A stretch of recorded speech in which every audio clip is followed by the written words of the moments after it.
Stok sayma inteqrasiyonu. Stok sayma inteqrasiyonuna biz mühasibə bölümünə seçirik. Mühasibə inteqrasiyaları bölümünə daxil oluruq.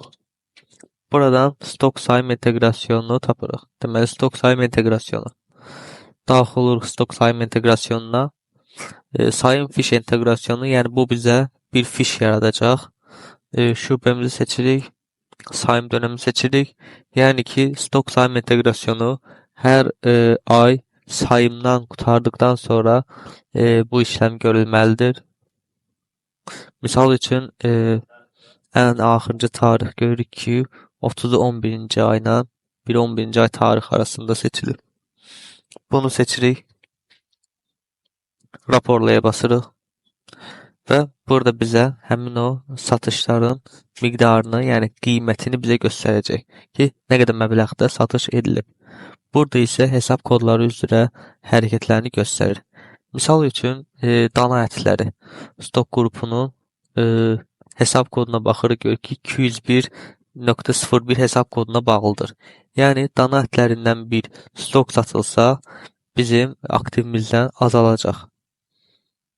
İndi hal-hazırda da azalma prosesi gedir. Və yaxud o bir sərdən qalbıl statistika hamısı görür ki, alacaqı azalmaya doğru gedir. Və həmçinin stoklarda azalma olduqca bunun maye dəyəri xərci artmalıdır hesab planına əsasən və görürük ki, dana əti bizdə satılmışdı 4032.04. Aşağı çevirib görürük ki, xərc hesabında 4032.04 artma olub. Yəni satılan malların maye dəyəri qiyməti burada bizə göstərir. Və bunlar da hamısı gəlib bu hesaba eyni ilə oturur xərc hesabına. Biz bunları hardan təyin edirik? Hardan bilir ki, bu post hissəsindən, stok hissəsindən, rezervasiyon hissədən satılan stoklar, postlar, ürünlər bu hesab kodlarından çıxsın və getsin xərc hesabına otursun. Bunun üçün biz stok envanter bölümünə daxil oluruq. Stok envanterdə tanımlar bölümünə daxil oluruq və stok qruplarını seçirik. Burada stok qruplarından biz həmin o hesab kodlarını buradan təyin edirik.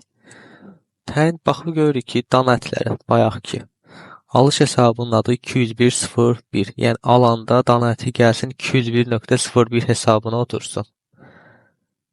Xərc hesabı, yəni satıldıqda 701.01.001 xərc hesabına otursun.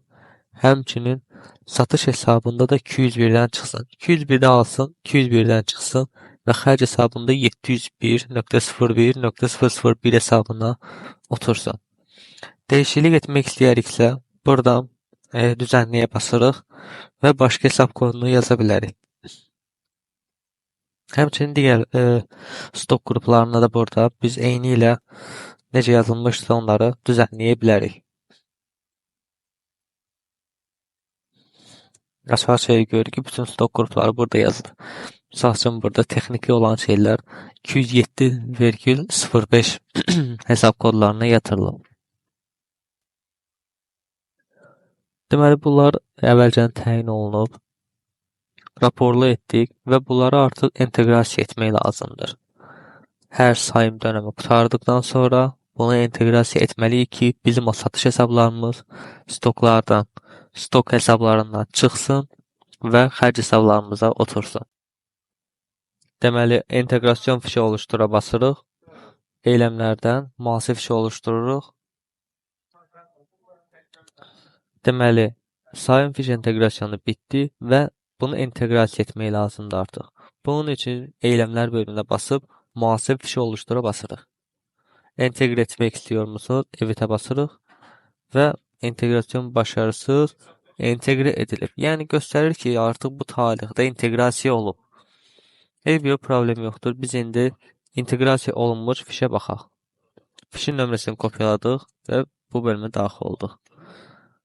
Buradan hesabatlarda fişimiz həmişə gəlib fiş bölməsinə oturur. Girik buradan fişlər bölməsindən həmin o inteqrasiya olunmuş fişə baxaq.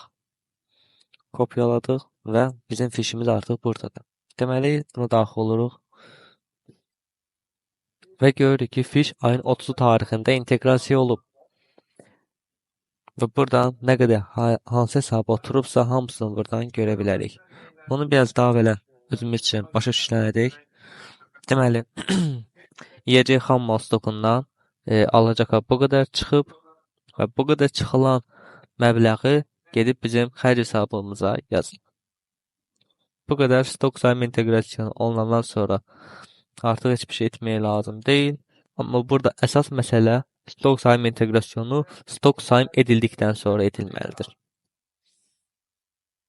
Həmçinin sonraki dönəmlərdə də onsuz da biz buradan görə biləcəyik ki, məsələn, 12-ci ayın stok sayımı inteqrasiya edilmədən biz stok sayım inteqrasiyonu edə bilmərik.